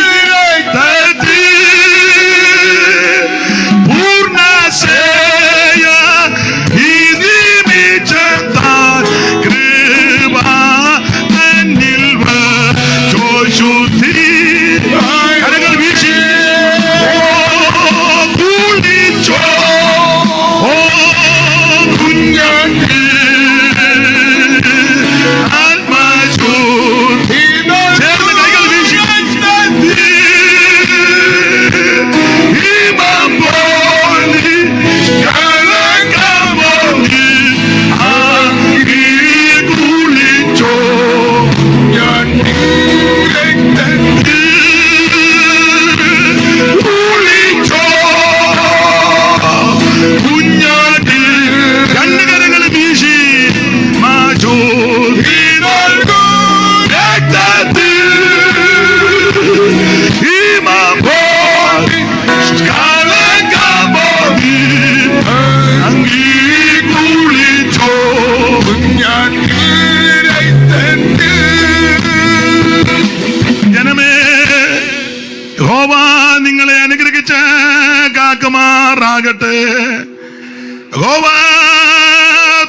നിങ്ങളുടെ മേൽ പ്രകാശിപ്പിച്ച് നിങ്ങളോട് കൃപയുള്ളവനാകട്ടെ. യഹോവ തിരുമുഖം നിങ്ങളുടെ മേൽ ഉയർത്തി നിങ്ങൾക്ക് സമാധാനം നൽകുമാറാകട്ടെ. കരമുയർത്തി ഹല്ലേലൂയ പാടാം.